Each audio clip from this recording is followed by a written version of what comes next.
But while anger at state corruption brings thousands of young protesters onto the streets of Bucharest, it's a completely different story in Poland's capital, Warsaw. This is Independence Day. It started as a small event with just a few hundred people, but over the years it grew, and in the last years it had about 200,000 people, which makes it the biggest far-right gathering anywhere. And I think the growth of this one event illustrates the social acceptance of radical nationalist ideology, especially among the younger people.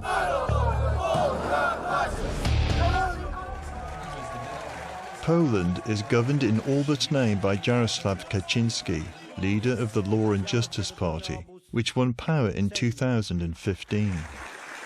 Others took the office of Prime Minister and President, but no one is in much doubt about who is in charge. Kaczyński swiftly cemented his government's authority by purging national TV of independent journalists and pushing for state control of the judiciary. Wygraliśmy wybory, ale nie mamy prawa tworzyć prawa. Nie mamy prawa przebudowywać Polski. A Polskę przebudować trzeba. I to musi być wielka przebudowa, na miarę naszej historii. Nationalist governments are a sure recipe for disaster. Germany never had a more nationalist government than the National Socialists, right? And forget what it did to the rest of the world. It produced the greatest disaster in German history ever.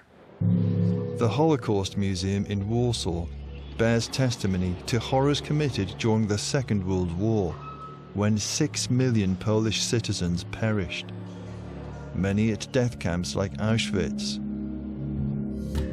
But in recent years, views once thought consigned to history have returned. An effigy of a Hasidic Jew was burned while a mob cheered in the city of Wrocław shortly after the Law and Justice Party came to power 4 years ago. It's not an isolated case. The most recent incident was in April 2019 in the town of Pruchnik. This is the kind of expression of anti-Jewish sentiment that we didn't see in this country for many, many years. However, the rising tide of anti-Semitism was drawing international condemnation. Other targets of populist rhetoric were found. In the run-up to the general election in October 2019, Kaczyński turned his fire on the LGBT community. Jedna kobieta, jeden mężczyzna w stałym związku i dzieci. One newspaper began offering LGBT-free zone stickers. Swidnik was one of several towns that claimed to be LGBT-free ahead of the election. If you declare LGBT-free zone, it's the people that it targets. You get stones are being thrown onto people, and someone decides to go on a people hunt. Of course, many ordinary Poles are horrified at the rise in hate speech. But in October 2019, things reached a new low at a pride march in the city of Lublin. The police caught a couple who brought a bomb to the march, and they were ready to detonate that.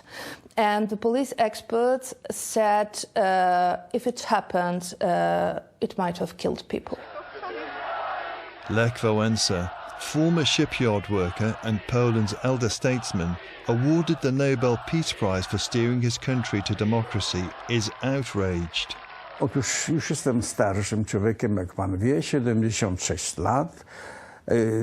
Myślałem sobie wypoczywać i chodzić na grzybki, na rybki, no ale to, co widzę, to mi się nie podoba i znów zacząłem walczyć.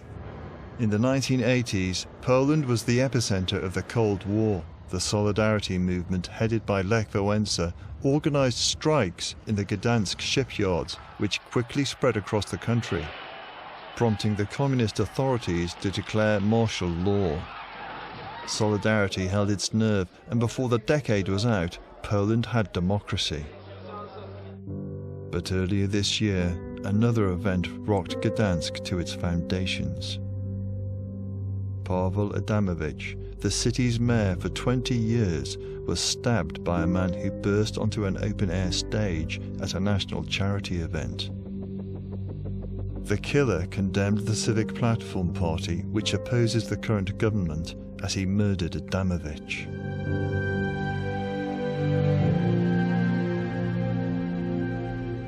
Adamovich spoke up for minorities and condemned homophobia. Like his close friend Lech Wałęsa, he was routinely attacked by the state-controlled media.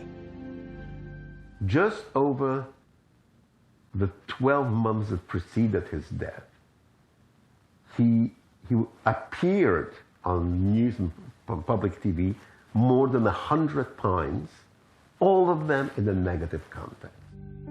With widespread vilification, Adamovich feared for his life. In one extreme case, the far-right nationalist group, the All Polish Youth, produced a symbolic death certificate, which they plastered in the city. But the police dropped the investigation just 1 or 2 weeks before he was killed.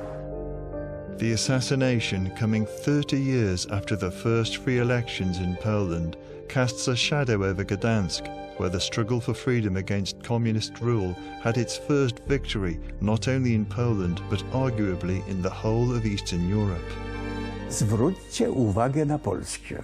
Tutaj zlekceważono demokrację. Oddano władzę przez lekceważenie populistom i demagogom. I mamy kłopoty. The re-election of Jarosław Kaczyński's Law and Justice Party, just 2 weeks before the 30th anniversary of the fall of the Berlin Wall, sent a chill wind across the continent of Europe. In several countries, where once communism held sway, now populist nationalism dominates. Some of the rhetoric has changed, but the authoritarianism that many once dreamed of escaping keeps rearing its ugly head.